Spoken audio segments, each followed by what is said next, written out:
Bonsoir à toutes et à tous et ravi de vous retrouver comme tous les soirs sur Média TV dans 60 minutes pour comprendre. Vous le savez, pendant 60 minutes, nous allons essayer de comprendre ce qui fait l'actualité nationale ou internationale. N'hésitez pas à réagir, vous le savez, sur les réseaux sociaux, sur la page Facebook de Média TV ou sur le compte Twitter de l'émission sur le hashtag 60MPC. Les invités qui ont accepté d'être avec moi ce soir sur le plateau, Monsieur Hicham El-Barri, vous êtes chef de la division des maladies non transmissibles au sein du ministère de la Santé. Bonsoir. Bonsoir. Fouad Moukwar, vous êtes trésorier de l'association Amali, association marocaine pour l'appui, le lien et l'initiation des familles des personnes souffrant de troubles psychiques.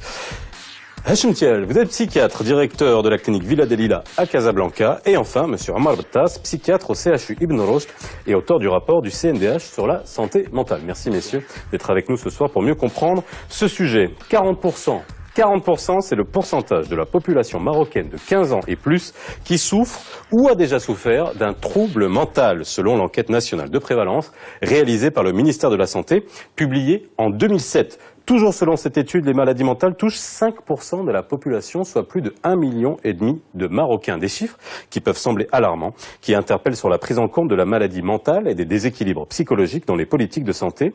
Comment sont identifiés et pris en charge les malades?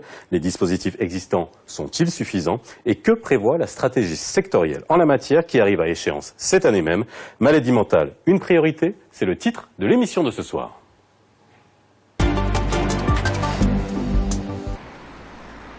La maladie mentale, une maladie qui affecte le comportement d'un individu. Les spécialistes distinguent différents types de maladies mentales. Les plus graves sont les psychoses. Elles altèrent profondément la perception de la réalité et le comportement affectif et social de la personne.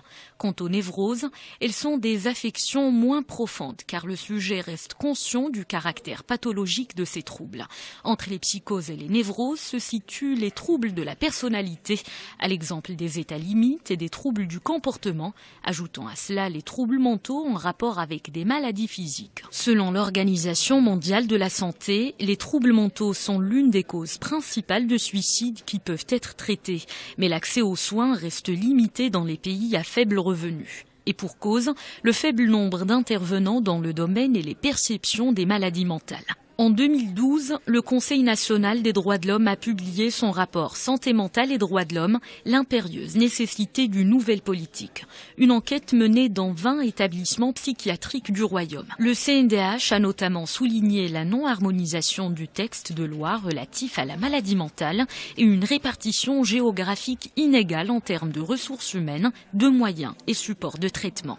Le rapport a également relevé la pénurie du personnel médical et paramédical et la stigmatisation générale des malades, voire même de leurs soignants. 35,5% du personnel médical et paramédical du secteur public en psychiatrie sont concentrés à Casablanca et Rabat. Parmi les recommandations du CNDH, la refonte de la loi du 30 avril 1959 relative à la prévention des maladies mentales et à la protection et au traitement des malades mentaux. Le 26 juin 2015, le projet de loi 71-13 relatif à la lutte contre les troubles mentaux et à la protection des droits des personnes atteintes de ces troubles a été déposé au secrétariat général du gouvernement. Le projet de loi propose une définition plus large des troubles mentaux.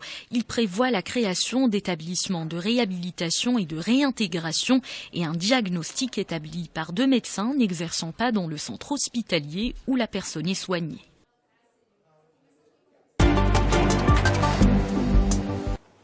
Bien messieurs, dans l'imaginaire collectif, Bouya Omar, Brchid, le 36, tout ça fait partie de tout ce qui constitue dans l'imaginaire des Marocains ce qui lie le Marocain à la santé mentale. Et ce qu'on va essayer de comprendre ce soir, c'est justement ce qui se cache derrière tout ça, comment ça fonctionne, l'état des lieux et surtout de faire un point sur la stratégie sectorielle qui arrive à échéance cette année en la matière. Alors j'ai donné des chiffres qui peuvent sembler alarmants quand on entend que 40% de la population marocaine âgée de 15 ans et plus souffre ou a déjà souffert d'un trouble mental. On peut se dire mais mon Dieu, sommes-nous tous atteints d'une maladie mentale? Mais là, vous allez me faire le plaisir de m'expliquer ce qui se cache derrière le terme maladie mentale, parce que, comme dans n'importe quelle pathologie, il y a des gravités et il y a plusieurs types de maladies mentales.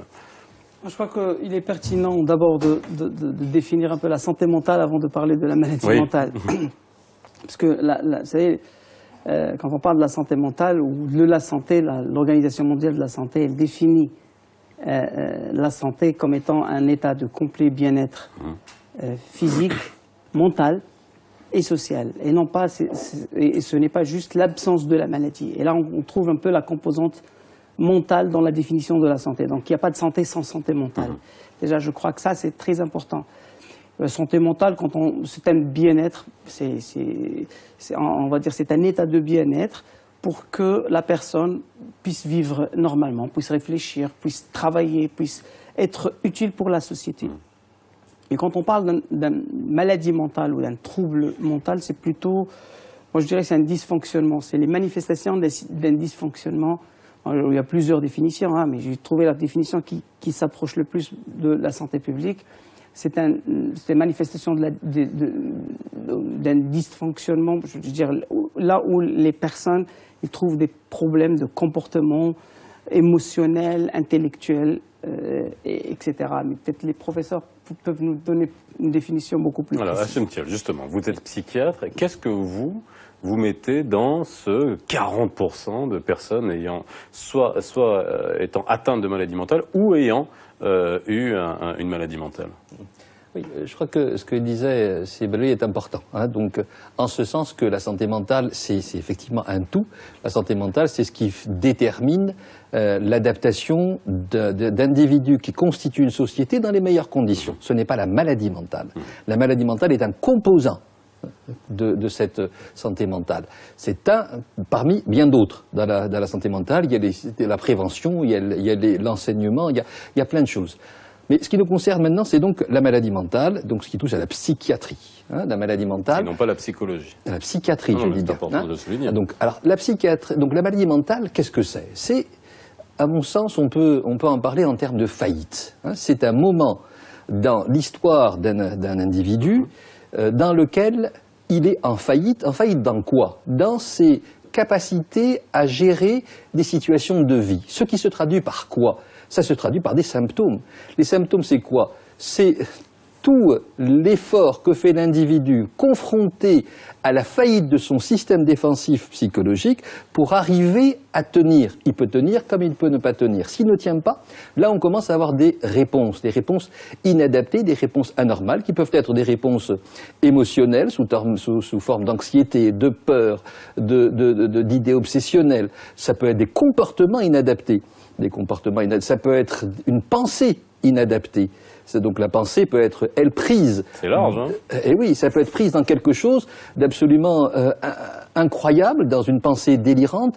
Tout son être peut être pris par ce qu'il est en train de vivre. Ceci pour dire à quel point l'expression de la maladie mentale est multiple et divers, atteignant avec plus ou moins de gravité, la capacité d'adaptation de l'individu. Et c'est là où le problème se pose. C'est là où la santé mentale est remise en question complètement, parce que la personne n'est plus adaptée. C'est là où on retrouve des gens qui ne sont pas capables de travailler. C'est là où on retrouve des gens qui, s'ils ne sont pas pris en charge dans les meilleures conditions, vont être en faillite, non pas dans ce moment, mais dans toute leur existence, emmenant avec eux, dans une faillite générale, toute la famille qui les accompagne.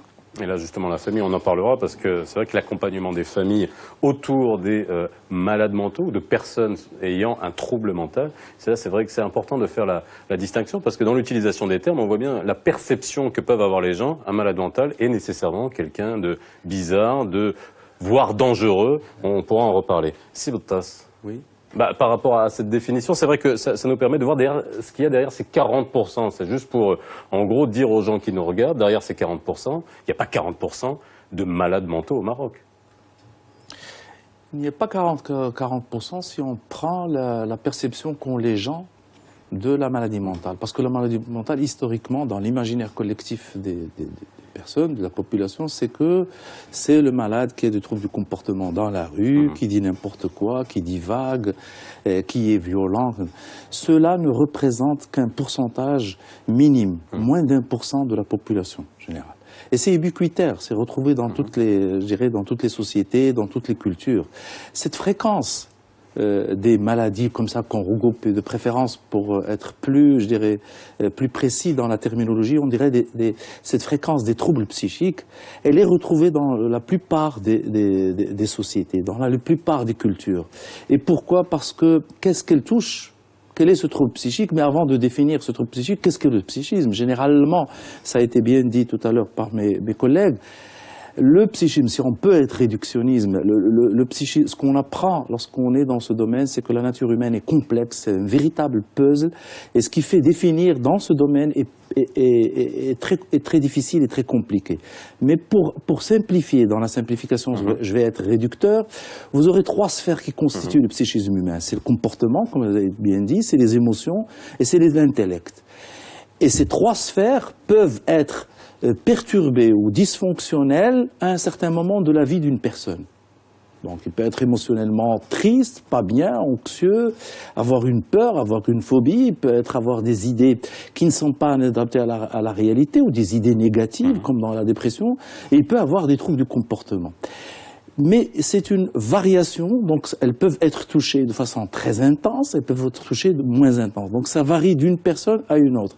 Et ce qui fait ce pourcentage qui peut faire peur, ça veut dire que vous pouvez trouver quelqu'un qui a une difficulté d'adaptation à une situation donnée, avec une difficulté à se gérer et à gérer, ou à avoir une interaction avec son environnement qui n'est pas optimale, pour être plus précis, optimale ni pour lui, ni pour les autres, c'est-à-dire pour être dans un vivre ensemble de qualité, ben, il va être classé, il va être répertorié avec les troubles psychiques. Donc vous pouvez trouver quelqu'un qui a un trouble de comportement d'inadaptation dans une situation donnée, avec quelqu'un qui a un trouble psychique plus intense, plus grave, qui envahit ses émotions, ses comportements et son intellect.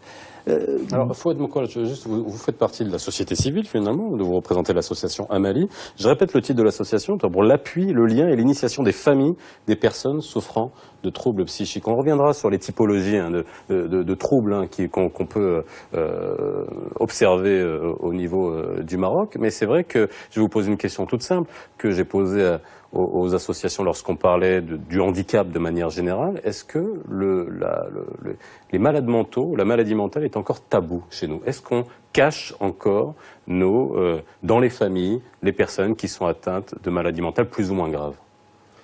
Bon, je tiens d'abord à remercier la chaîne BNTV d'avoir organisé cette émission, parce que la maladie mentale est un sujet qui est extrêmement important. On en parle très peu. La maladie mentale est malheureusement, on n'en parle pas assez, et ça fait partie de l'équilibre de la société. Donc, en parler, c'est une très bonne chose. Alors, pour revenir à la souffrance des malades et des familles, pour revenir à ce que dit M. Thiel, effectivement, quand on voit le comportement d'une personne malade, il y a un effort énorme pour pouvoir aller prendre une douche, ou un effort énorme pour pouvoir sortir. Et donc la vie devient, il y a une espèce d'incapacité à vouloir faire les efforts que le commun des vivants arrive à faire. Et le malade, lui, il fournit beaucoup d'efforts à la fin, et je ne peux pas sortir aujourd'hui, je ne peux pas faire ceci, je ne peux pas faire cela. À cela s'ajoute le fait qu'il est assis et tout d'un coup il est pris de certaines idées qui vont l'habiter pendant une demi-heure, un quart d'heure, peut-être une heure. Et sinon, ça peut être toute la journée. Donc, le malade, finalement, c'est une souffrance continue. C'est une souffrance continue. Bon, et par rapport aux chiffres que vous avez annoncés, effectivement, il y a la question de stade, j'appellerais de stade de stabilité. C'est-à-dire, certaines personnes sont plus ou moins stables, sont plus ou moins aptes à discuter, à parler, à réagir par rapport à leur environnement. D'autres, ils sont dans un stade, malgré la prise des médicaments, malgré tout ce qu'ils peuvent avoir comme moyens autour d'eux, et ils n'arrivent pas à communiquer, ils n'arrivent pas à sortir de leur vide intérieur. Et ça, c'est une souffrance qui est très importante, puisque c'est la famille qui va être derrière, et la famille, dans ce système, elle ne peut plus sortir. Les parents ne peuvent plus sortir. Ils sont en permanence en train de surveiller ce garçon ou cette fille qui n'est plus autonome. Et le plus grave, c'est quand cette maladie apparaît pour la première fois. Les familles ne comprennent pas et n'arrivent pas à accepter ces choses-là. Ils vont chercher des moyens magiques ou miraculeux pour sortir de tout ça, mais avec le temps, 5 mois, 3 mois, 6 mois, 1 an, ils se rendent compte que c'est une maladie lourde. C'est ça ce qu'il faut dire. La schizophrénie ou le trouble bipolaire, c'est une maladie lourde qui ne peut pas disparaître comme ça d'un geste ou d'une prise de médicaments. Et c'est une maladie chronique, c'est ce que la société doit comprendre. Et c'est des gens qu'il faudra soutenir et il faudra aider pour pouvoir vivre comme les autres. Oui, d'abord, quand on dit 40%, je veux revenir à 40%. En fait, le chiffre national, c'est 48%. Moi, je dirais c'est encore plus. En fait, ça peut aller, c'est juste pour expliquer, ça peut aller du simple trouble de sommeil. D'accord. C'est ça l'enquête. Non, mais voilà, c'est important de souligner. Voilà, exactement. Ça peut aller du simple trouble de sommeil jusqu'à des maladies, on va dire, qui sont très complexes et très compliquées. Donc c'est ça, quand on trouve ce taux de 48%. Oh bah, le trouble du sommeil, j'en ai eu. Exactement. Donc vous me mettez dans ce pourcentage. Et du coup. C'est déjà au café d'ailleurs. Du coup, donc il faut bien interpréter ce chiffre de 48% que l'enquête nationale a révélé. Moi, je voudrais également revenir sur ce sujet tabou. Je suis tout à fait d'accord avec mon ami. Oui, c'est vrai, je vous ai posé la question, est-ce que c'est tabou? Et ça, même en termes de perception, lorsqu'on vient en consultation chez vous, est-ce que les gens viennent plus facilement en consultation? Est-ce qu'on amène plus facilement les gens chez le psychiatre? Ça, c'est une question que je poserai au Exactement. Mais quand on dit tabou, oui, mais dans le même sens. Moi, je dirais que, vous savez, la stigmatisation qui existe, maintenant, vous savez, maintenant quand on voit le journal, des titres qui font peur. Oui. Donc, mais rien que ce chiffre, il fait peur. Si on ne l'explique pas, il fait peur. Exactement. Bon, on a essayé de l'expliquer, mais la stigmatisation qui existe fait que cette maladie reste encore tabou aussi. Hein. Donc il y a un autre côté, quand on voit les médias, comment ils parlent, par exemple, d'une personne qui présente un trouble mental, vous savez, des fois c'est un criminel potentiel. Et là, ça fait vraiment peur. Il y a aussi quelques dénis, moi je dirais, dans une famille. Vous savez, les signes qui peuvent apparaître de temps en temps, même vis-à-vis des familles, des fois les familles n'acceptent pas que leur enfant présente quelques perturbations et ils trouvent toujours des excuses. Donc je dirais que c'est vraiment complexe et oui, ça reste encore tabou dans notre société. Docteur Thiel. Oui, vous avez vu une évolution, vous, quand vous recevez des gens dans votre cabinet? Il faut quand même entendre que la société marocaine se modernise et elle évolue à une vitesse extravagante, hein, donc c'est quand même une réalité. Sauf que, il faut quand même entendre qu'on ne va consulter que si on est en souffrance. Hein.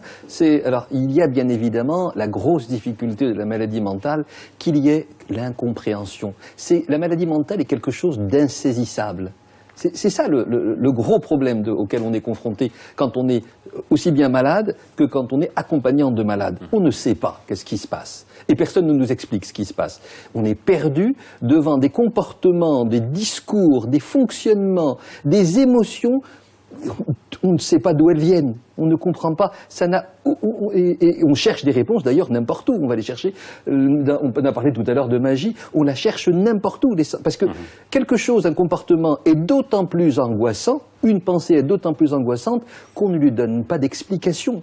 Le fait de ne pas savoir de quoi il s'agit rend fou pas le malade, rend fou encore plus les personnes qui l'entourent. Donc c'est ça la grosse difficulté, d'où l'importance de pouvoir en parler. Alors donc les gens, quand ils viennent consulter parce qu'ils n'ont le plus souvent pas d'autres solutions. Hein.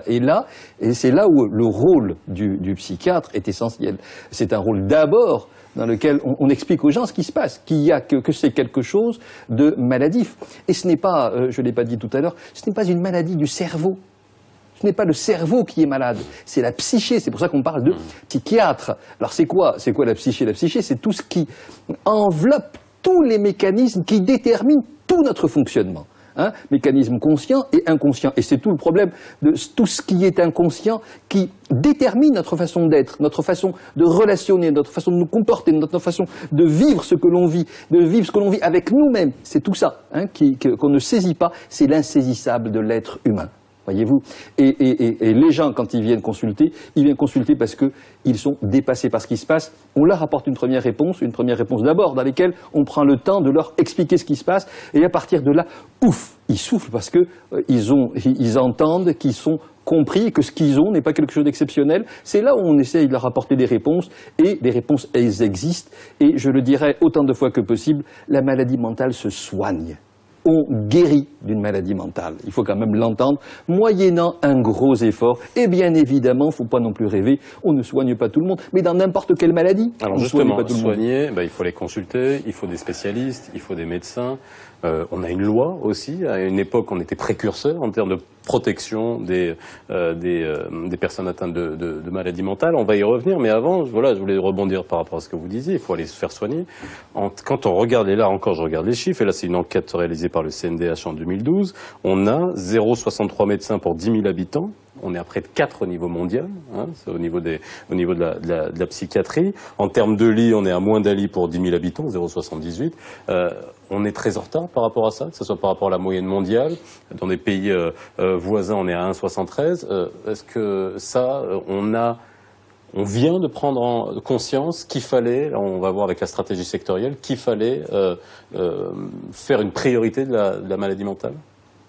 Oui, effectivement. Sans les chiffres, on palpe qu'il y a un déficit en ressources humaines et en logistique et en structure. Même la nature des ressources humaines, la psychiatrie, les troubles psychiques ne demandent pas uniquement les psychiatres. On parle des psychiatres et des infirmiers, mais demandent des psychologues, des art-thérapeutes, des ergothérapeutes, des éducateurs spécialisés, des assistants sociaux, ce que nous manquons dans cette chaîne de soins.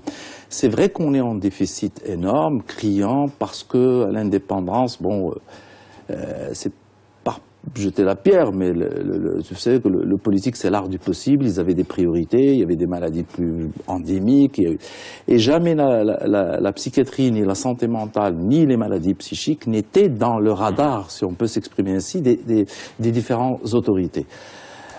Les choses, il y a une conjonction de différents facteurs, je dirais. Il y a une évolution de la société, il y a une évolution, je dirais, de gérer la santé.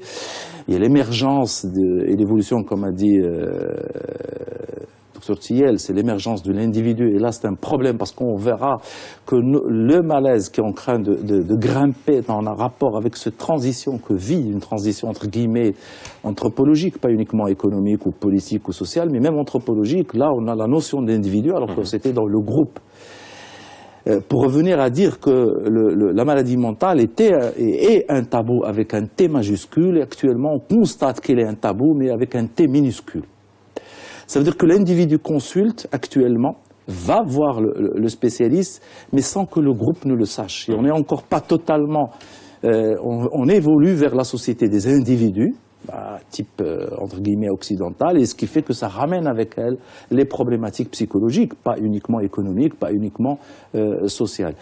Mais pour revenir à au rapport qui a été fait en 2012, il a joué un rôle aussi, était parmi les facteurs qui avaient cette prise de conscience.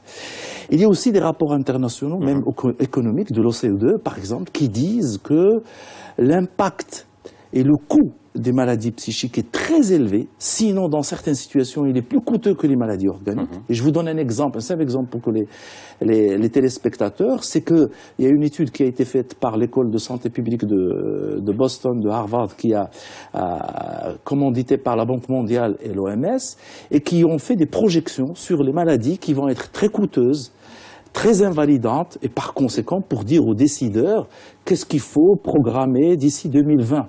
Quelles ressources humaines, quel type de spécialité il faut former, quel budget, quelle politique à mettre. Les premiers, ce sont les maladies cardiovasculaires, et en deuxième position, c'est la dépression. La dépression va venir en tant que deuxième maladie coûteuse et invalidante pour les sociétés, sur tous les plans. Coûteuse pour les personnes qui en souffrent directement, par la souffrance, par le coût, par la consommation des soins, mais coûteuse aussi pour la collectivité. Parce qu'il ne faut pas oublier ces malades, comme a dit le Dr Thiel, consultent, et parfois consultent beaucoup, consomment beaucoup de soins, en exploration, en médicaments, en hospitalisation. Et là, on y reviendra, parce que maintenant, on focalise sur uniquement l'hospitalisation, mais actuellement, la prise en charge des maladies psychiques, elle diminue dans le monde. On restreint les hospitalisations. On veut dire que le patient doit rester dans son milieu de vie. Et ce qui fait actuellement, vous allez trouver un mot maintenant magique qui est celui des structures intermédiaires. Et je le dis, je dirais en toute fierté, que notre ministère a pensé dès maintenant, à travailler sur ce projet de structure intermédiaire. Alors, avant les structures intermédiaires, je reviens finalement à la prise en charge par les psychiatres, par les professionnels. Là aussi, je redonne un chiffre qui est quand même assez éloquent. 172 psychiatres dans le public, 131 seulement dans le privé. Ça fait pas recette d'être psychiatre, docteur Thiel? Je veux dire, moi, non, mais je pose la question tout simplement. Est-ce que on voit très peu de... C'est une spécialité qui n'attire pas les étudiants en médecine, et pourquoi?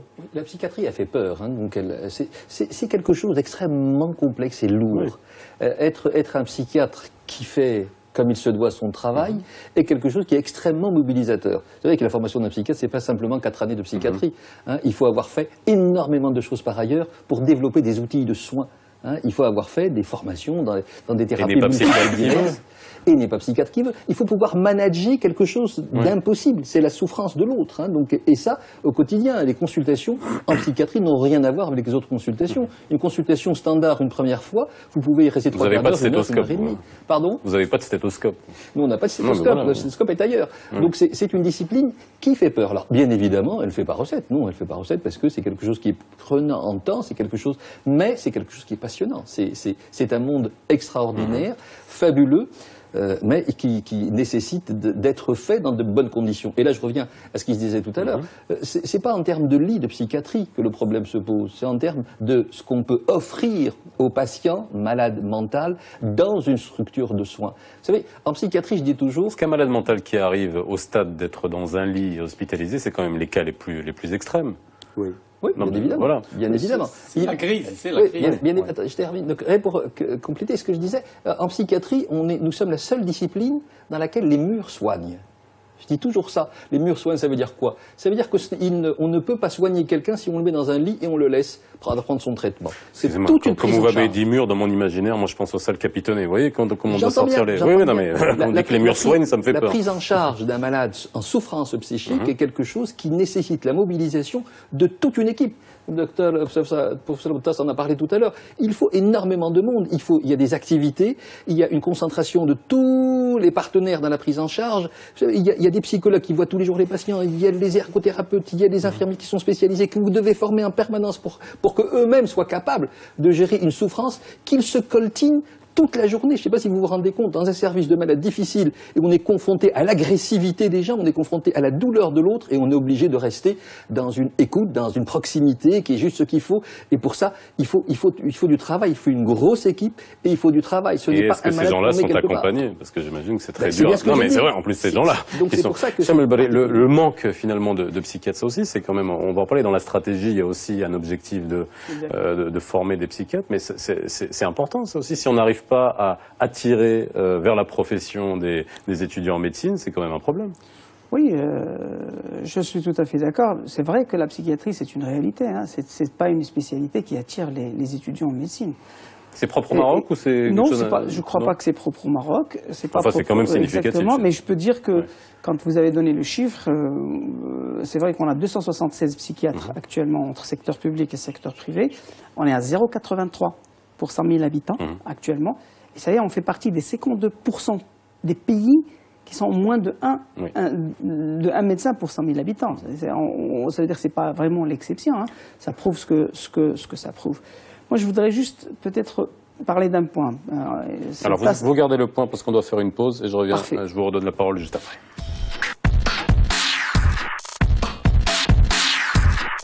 Santé mentale au Maroc, c'est le propos de ce soir dans 60 minutes pour comprendre. Hicham El Bridj, vous avez coupé tout à l'heure, on parlait notamment des psychiatres, du manque de psychiatres que nous avons et surtout la capacité à attirer des étudiants en médecine vers cette spécialité. Exactement. Donc, moi je dirais que la psychiatrie, c'est pas l'apanage seulement, si on parle du côté médical, que de psychiatre. Vous savez, le médecin généraliste, il joue un rôle très très important. Là, il a bien dit qu'on va de plus en plus vers moins de lits, moins d'hospitalisation et un traitement de proximité de ces malades. Et c'est là, je dirais, que le rôle du médecin généraliste, au niveau des soins de santé primaires, au niveau des centres de santé éloignés, le médecin généraliste joue un rôle énorme dans la prévention, dans le dépistage et aussi dans la prise en charge de certaines maladies. Je crois que investir également dans le médecin généraliste, ça aussi... Et ça, c'est les recommandations de l'Organisation mondiale de la santé. C'est l'organisation de pas mal de sociétés savantes qui recommande qu'on puisse investir également dans les professionnels de première ligne, parce qu'ils ont un rôle déterminant à jouer. Je crois que ça, c'est un point qu'on doit aussi le mettre en évidence. Pour l'attirance de la psychiatrie, actuellement, elle attire plus qu'avant. Bon, mais pour comprendre, il faut voir elle-même, la psychiatrie elle-même comme discipline médicale. Il faut savoir que c'est une spécialité médicale, la psychiatrie, à la différence de la psychologie. C'est une très jeune spécialité médicale. En France, n'est qu'en 68 qu'elle s'est séparée de la neurologie. Parce qu'avant, c'était neuropsychiatrie, mais c'est le début, les premières promotions, c'était après 70 qu'on commençait à avoir des psychiatres. Mais avant, c'était lié à la neurologie. Ouais, une raison collé à la rationalité, il fallait que ça soit... Voilà. Exactement. Et la médecine au début, c'était la médecine des preuves. Il faut des lésions, il faut des signes, il faut je dirais des signes objectifs, c'est-à-dire physiques. Il faut qu'on dose quelque chose, le sang, pour prouver une maladie. Alors les autres disciplines ont bénéficié de cette approche de l'être humain et du malade. La psychiatrie, on était, je dirais, la victime de cette approche non globale, l'approche organe. Et ce qui fait, tout à l'heure, on parlait de la santé. Historiquement, la santé était définie par le silence des organes. Lorsqu'un organe est silencieux, on dit qu'il est indemne. C'était au 19e siècle, c'était le silence des organes. Maintenant, la psychiatrie a été victime de cette approche qui n'était pas globale, et le psychisme a été toujours relégué au second plan. Une autre raison, c'est que lorsqu'on a construit les premières structures hospitalières, même en Europe, c'était à l'extérieur de la cité. C'était des asiles. Et les gens qui s'occupaient, les médecins qui s'occupaient de ces patients, c'était des aliénistes. Et les malades étaient des aliénés. Et ce n'est qu'à partir des 60, 70 qu'on a vu qu'à partir d'une révolution, qu'on a vu que les malades retrouvaient leur citoyenneté, retrouvaient leur humanité et devenaient des citoyens, revenaient à la cité. Et les gens qui s'en occupaient devenaient des psychiatres. Et les lieux n'étaient plus des asiles, étaient des hôpitaux. Et les malades étaient des patients.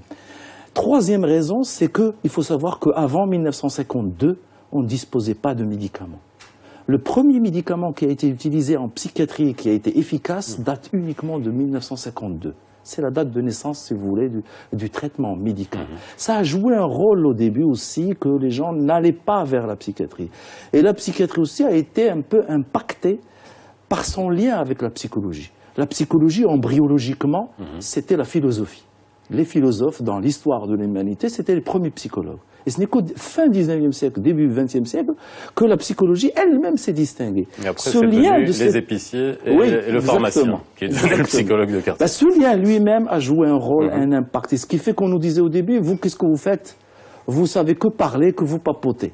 Et c'était pour les gens, eux, ils ont besoin d'opérer, qu'on opère, lorsqu'on dose, on faisait quelque chose. Mais actuellement, depuis une vingtaine d'années, les choses ont changé. L'enseignement a changé, c'est-à-dire qu'on donne plus d'importance à la psychiatrie comme spécialité médicale, les moyens thérapeutiques, les moyens d'investigation. Il y a énormément de travaux de recherche qui ont commencé à changer la configuration, si vous voulez, la perception et la représentation mentale. Alors, j'aimerais revenir sur la loi, parce que c'est vrai que la protection des personnes qui sont atteintes de troubles mentaux, en fonction du degré de la pathologie, on parle de pathologie ? On parle de pathologie mentale dont ils sont atteintes. Alors, quand on revient dans l'histoire, cette protection est régie par le DAER de 1959, qui était à l'époque précurseur, donc qui a vite été dépassé. Et là, il y a un projet de loi 71-13 qui va encadrer tout ça. Qu'est-ce que la loi peut apporter pour améliorer les conditions ou la prise en charge et surtout la protection de personnes atteintes de troubles mentaux? Déjà, on va dire que actuellement, on a une loi qui est au niveau du Parlement, qui va être votée incessamment. Donc, avant, c'est vrai, c'était la loi de 1959, qui existe toujours. Mais l'apport de cette loi, moi, je dirais que c'est l'approche droit. C'est le droit des patients. Je crois que c'est très important. Dans cette loi, je crois qu'on a investi énormément dans cette approche droit. Le patient qui a tous ses droits, d'accord ? Non pas seulement droit aux soins, mais droit aux soins, mais aussi à la réhabilitation. Tous les droits imaginables, on a essayé de les mettre dans cette loi. Je crois qu'il y a un autre apport qui est très important, c'est je dirais la commission, parce qu'il y avait dans l'ancienne loi une seule commission nationale. Actuellement, nous avons des commissions régionales, et donc ce qui dit commission dit qu'on peut c'est l'instance de recours, si vous voulez, et qui va être déléguée au niveau des régions. Ça va être au niveau de toutes les régions maintenant. Et donc, je crois que c'est un grand avantage de cette loi. Il y a énormément d'autres avantages de la loi, bien sûr, qu'on peut détailler. Oui, d'abord. Concrètement, j'essaie de comprendre. Bon, j'ai quelques éléments sur la loi, mais est-ce qu'on avait besoin pour comprendre pourquoi on a besoin d'une loi, justement, pourquoi on a besoin d'une loi pour protéger des citoyens qui sont, des malades comme des autres? Oui. Alors, le premier point que je veux signaler, c'est que en 1959, le Maroc était avant-gardiste en matière de santé mentale parce que à ce moment-là, dans le monde, il y avait 15% de pays qui avaient des lois spécifiques pour les malades mentaux. Alors pourquoi avant-gardiste? Parce qu'à l'époque, il n'y avait pas cette mouvance de droits humains comme on le vit maintenant et qui est une bonne chose et qui est une évolution. Alors pourquoi une loi spécifique aux malades mentaux, à la psychiatrie, et pas une autre spécialité médicale? Parce que cette question, elle nous est posée souvent. Pourquoi pas une loi pour la cardiologie, pour la dermatologie? Une loi pour la psychiatrie, tout simplement. Il y a une particularité à certaines maladies psychiatriques, pas tous, à certaines maladies psychiatriques. Lorsqu'elles touchent la personne, comme ça a été cité tout à l'heure par Semkwa, comme la schizophrénie par exemple, ce sont des pathologies qu'on appelle en général, on peut les résumer sous terme de psychose. Qu'est-ce que c'est une psychose? C'est lorsque la personne est en rupture avec la réalité, par son comportement, par ses idées, par ses émotions, par son fonctionnement. Et ces psychoses, malheureusement, ils ne font pas qu'entraîner des troubles ou des perturbations comme la dépression ou comme les autres, mais en plus, ils font que la personne entraîne chez lui cette perte qu'a l'être humain de se rendre compte de lui-même, de sa condition de soi.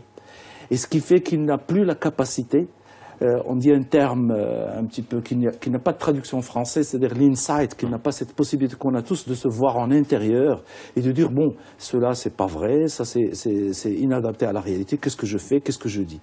Ces maladies font que la personne perd cette conscience de son état.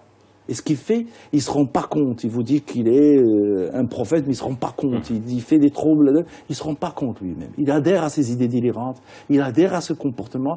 Il est dans une logique malheureusement morbide, pathologique, qui entraîne des troubles, mais il ne se rend pas compte. Il se rend pas compte. Et le fait qu'il n'ait plus, qu'il ne se rend pas compte, lorsque sa famille l'emmène chez le médecin, il dit au médecin, c'est pas moi qui est malade, c'est mes parents qui m'emmènent, qui sont malades. Et ce qui fait que vous êtes obligé, à la limite, pour soulager cette souffrance, pour traiter ce patient, de le traiter sans consentement. Et en médecine, le consentement est l'une des bases fondamentales de la relation entre le patient et son médecin traitant. Ça veut dire qu'il y a un sous-groupe, ce n'est pas tous les patients qui nous consultent, mais un sous-groupe qui vont être traités à la demande, surtout des familles, c'est la majorité des cas, ou à la demande des autorités dans certaines situations particulières, autorités administratives ou judiciaires. Et le médecin est dans un état de prodiguer, de donner des soins, d'hospitaliser sans le consentement du patient. Et ce qui fait que vous le privez d'une chose très importante, de son libre arbitre et de sa liberté. Vous allez l'hospitaliser, vous allez quelque part le priver de sa liberté. Mais je termine par une chose importante. Une privation de liberté a fait que le droit humanitaire international a placé ces malades, a considéré ces malades comme dans le groupe des gens vulnérables. Comme les détenus qui n'ont pas de la liberté de se plaindre ou de réagir.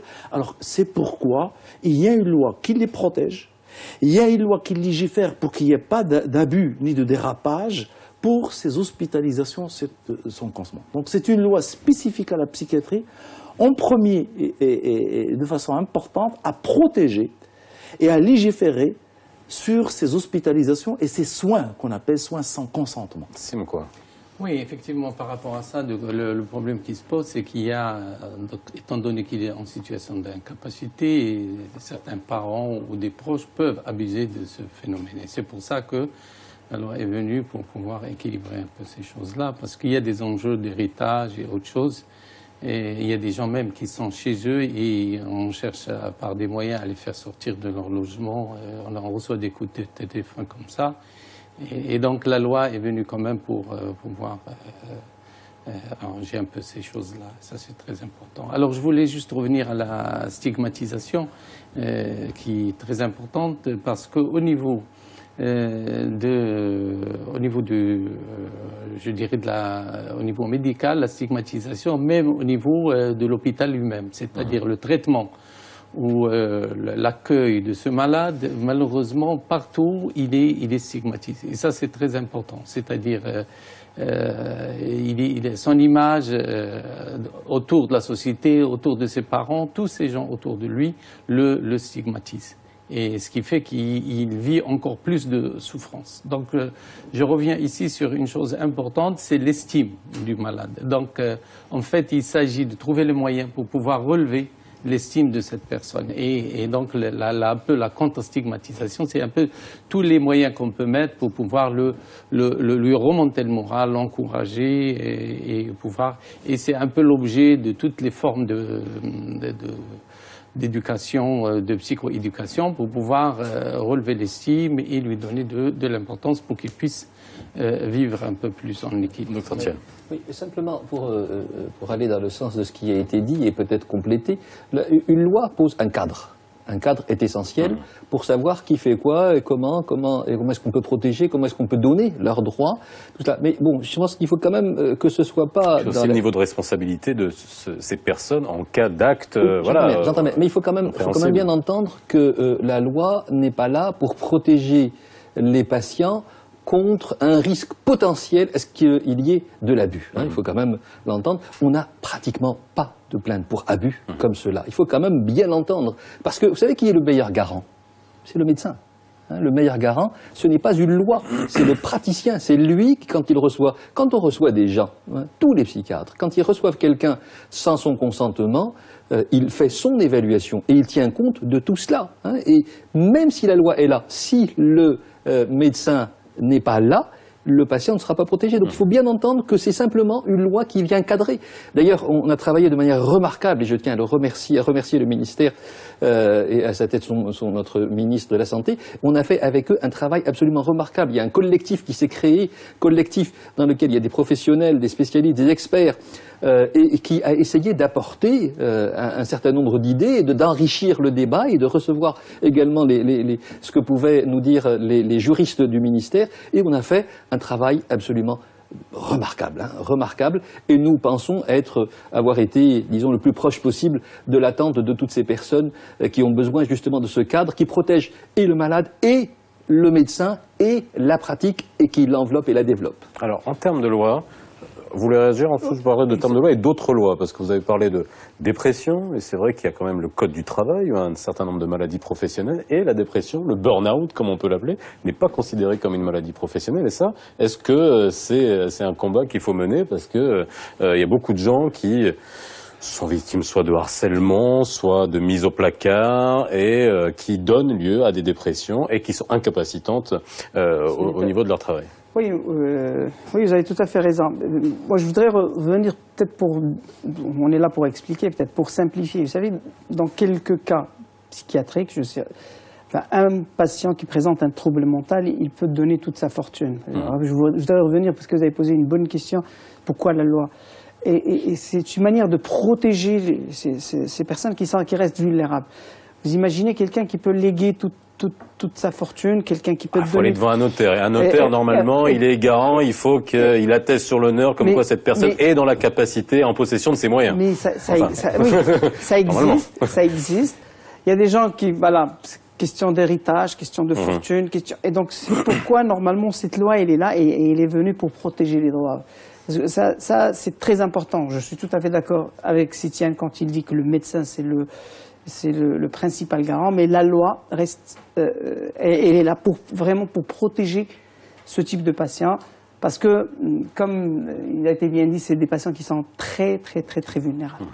Donc je voulais juste donner peut-être un exemple concret, voilà pourquoi on a besoin d'une loi. Et la deuxième chose, c'est des gens qui sont traités malgré eux. On dit sans consentement, ça veut dire qu'ils sont traités des fois malgré eux quand ils présentent un danger pour eux. Par définition. Voilà, ils présentent un danger pour eux ou un danger pour la société. Donc c'est un peu le cas. La dépression, juste l'exemple, récemment quelqu'un m'a appelé, la famille plutôt, et il a vendu sa voiture sans se rendre compte. Exactement. Il a vendu sa voiture et la famille ne savait pas quoi faire.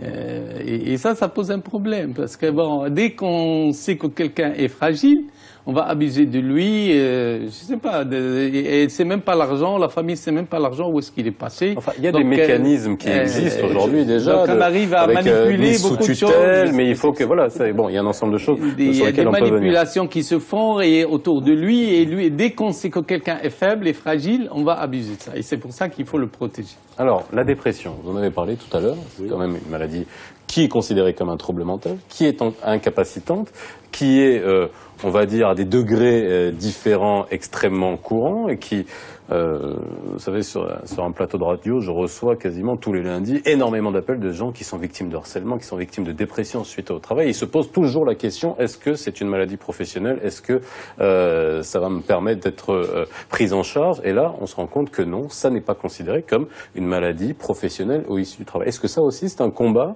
ou c'est une disposition, un pont à faire entre des lois, puisque vous l'avez bien souligné tout à l'heure, ça sera la maladie numéro 2 sur laquelle il faut mettre une priorité, docteur Thiel. Oui.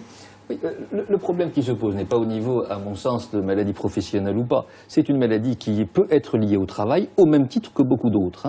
Le problème qui se pose, c'est au niveau de la stigmatisation de la maladie et de l'incompréhension. Vous savez, la grosse difficulté devant laquelle on est en matière de dépression dans un environnement professionnel, c'est que le responsable de la personne qui est atteinte de cette dépression ne veut pas entendre que cette personne est malade. Et d'ailleurs, on se retrouve avec contre-visite sur contre-visite, et d'ailleurs même des médecins qui ne sont pas formés à cela n'arrivent pas à comprendre pourquoi est-ce que la personne n'arrive pas à travailler. C'est ça la difficulté. Donc c'est une maladie qui peut être liée à un environnement, mais bon, faut quand même pas se leurrer, c'est un environnement dans lequel baigne quelqu'un qui a des failles. Encore une fois, je reviens à ce que j'ai dit au début, c'est une faillite dans la capacité qu'a cet individu à manager une situation donnée compte tenu de ses propres failles. Donc il y a des failles en lui, il y a une problématique en lui qui détermine, qui constitue la base sur laquelle se construit la maladie. Donc c'est une maladie au sens propre du mot qui doit être soignée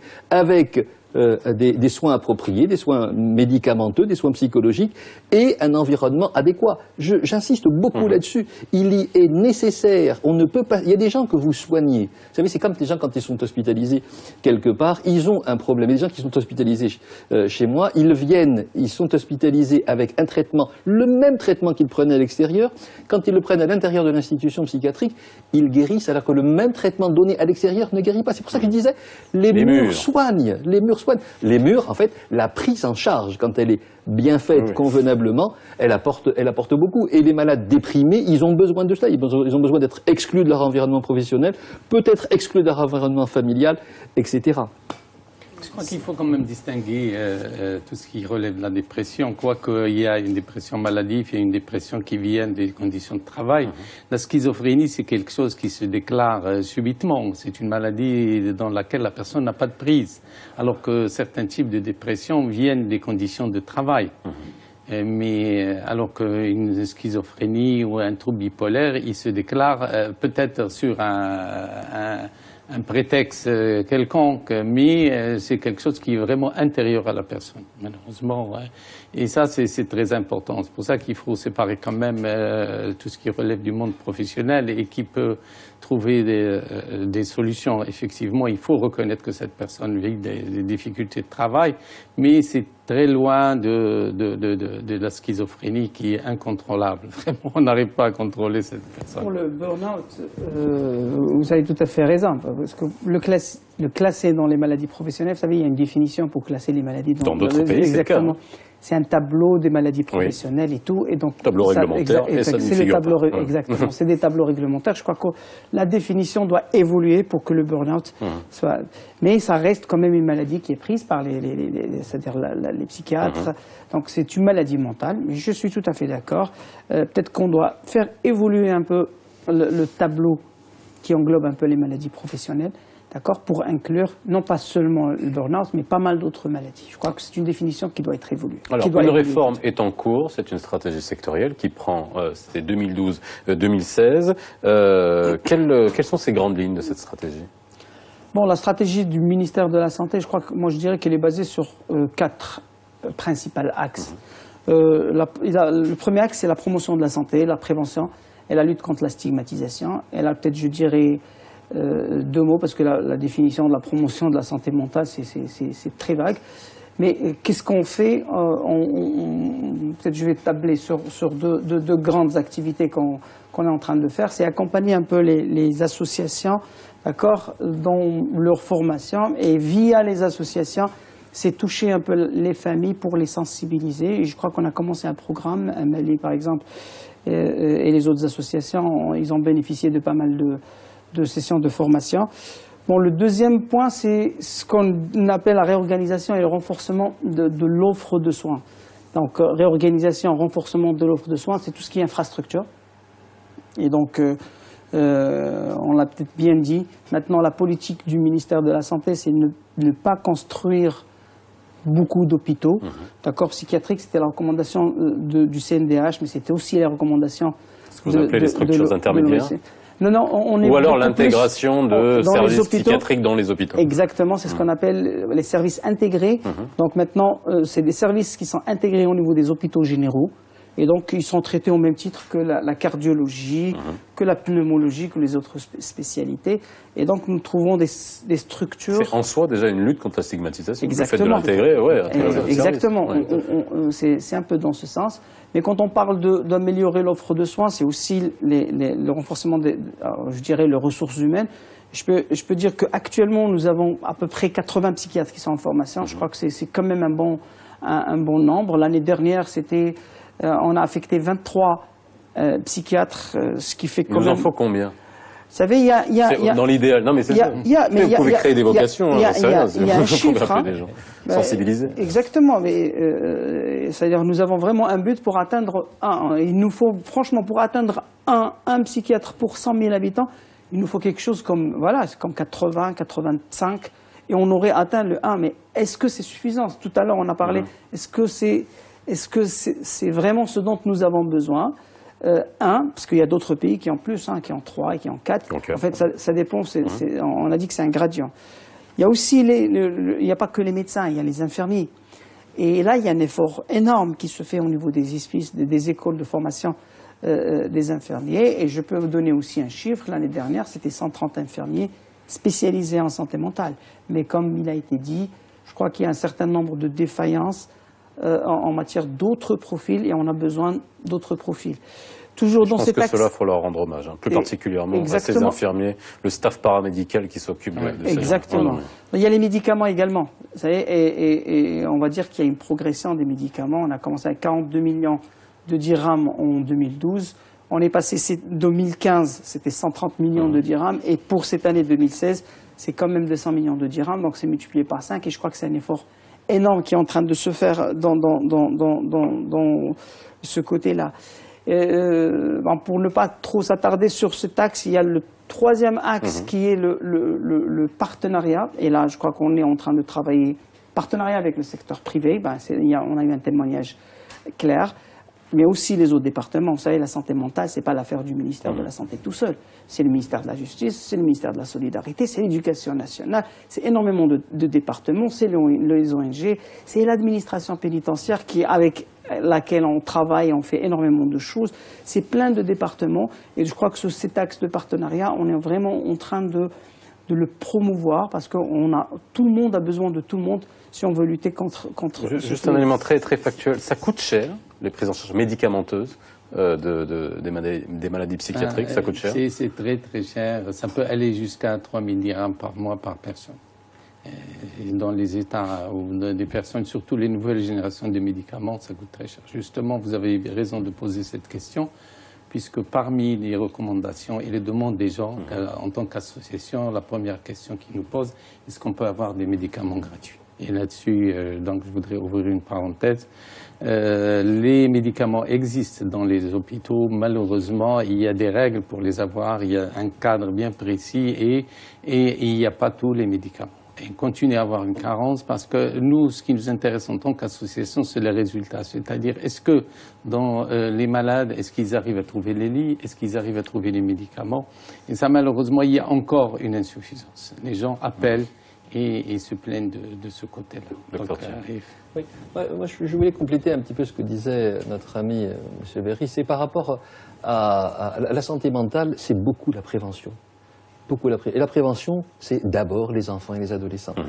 C'est quand même quelque chose qui commence à peine à exister d'ailleurs dans le monde, et en particulier au Maroc. C'est une toute nouvelle filière qui existe. On a très peu de pédopsychiatres.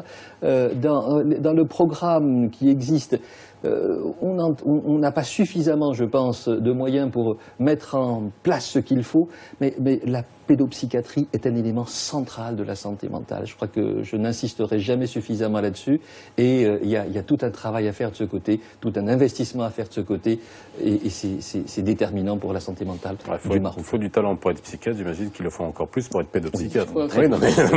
Très juste. Je crois que je voudrais ouvrir une parenthèse par rapport à cette question, parce qu'effectivement, il y a des manières de faire. On peut utiliser tout le réseau des enseignants pour pouvoir détecter certaines maladies, et là, ça serait la formation de ces personnes.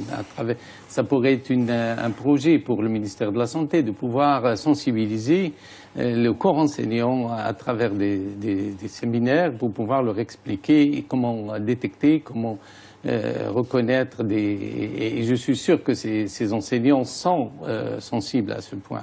Mais il faut leur montrer quels sont les outils, comment ils doivent faire et tout ça. Parce que effectivement, la première phase, c'est la prévention. On constate que si la prévention est faite correctement, comme certains pays le font actuellement, le Canada, par exemple, il tape beaucoup sur la prévention pour réduire ou pour au moins adoucir le choc quand il y a la crise. Elle ne va pas venir d'un seul coup. Alors, il nous reste 2 minutes. Je voulais juste vous faire réagir sur un point, sur un événement clé qui avait lieu l'année dernière, sur un des lieux gravés dans l'imaginaire marocain, c'était Bouya Omar avec sa fermeture. Ça a été le démarrage de quelque chose dans l'inconscient, dans l'efficacité, dans justement la fin de la stigmatisation des maladies mentales. C'était important de le faire? Je crois bien, je suis sûr que c'était important de le faire. D'abord, moi je dirais que c'était une tache noire. J'ai fait partie de l'équipe qui a travaillé à Bouya Omar, le professeur Tass aussi avec son équipe, que je remercie, et plein bien les autorités locales, le gouverneur, le ministère de l'Intérieur.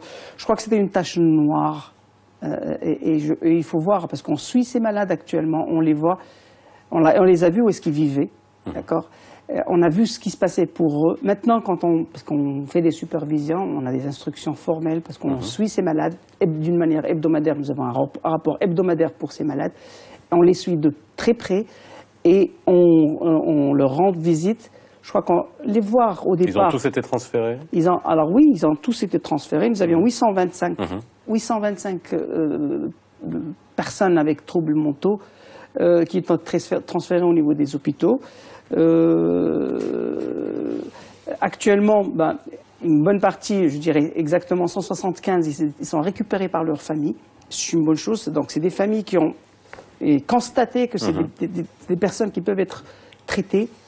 Et quand ils ont vu qu'ils étaient stabilisés, ils ont pu les récupérer. Maintenant, ils sont chez leur famille. D'autres qui sortent de temps en temps, donc chez les familles, ils passent les Eid, les week-ends, c'est des choses, c'est encourageant. Malheureusement, on garde toujours 200 personnes qui ne reçoivent pas leur famille. Alors, on va dire que c'est presque des abandonnés qui sont au niveau des structures hospitalières actuellement. Donc, c'est juste pour dire que nous avons vu l'état initial de ces patients. Et quand on les voit actuellement, comment ils sont devenus, comment ils sont stabilisés, dans la majorité, c'est des patients qui sont stabilisés. Et ça fait vraiment chaud au cœur. Docteur Thiel. Oui, on ne peut qu'applaudir à la hardiesse, si je puis dire, du ministère, parce que c'est un projet qui est dans le pipe de beaucoup de ministères avant. Je crois que on a osé le faire, on a osé ce que tout le monde voulait faire sans arriver à le faire. Donc voilà ce qui s'est passé. Alors ensuite, il y a à manager le reste. Le reste, c'est un gros chantier. C'est un gros chantier parce que il faut voir ce qu'on peut en faire, qu'est-ce qu'il faut en faire, quel projet est-ce qu'on peut mettre à leur disposition, est-ce que le retour à domicile chez eux est envisageable, s'ils retournent à domicile, qu'est-ce qu'on va en faire, est-ce qu'on ne va pas les retrouver encore? Ça, c'est des interrogations que tout le monde se pose, forcément. Mais, encore une fois, il faut applaudir vraiment à la hardiesse du ministère d'avoir osé faire ça. Il fallait que ça se fasse. Ensuite, il faut manager. Je pense qu'on essaie de manager comme on peut. Hein, alors, c'est une phase de Karama 2, parce que c'était Karama 1. oui. Ben, c'est un projet, moi je dirais que le projet, théoriquement, il est ficelé.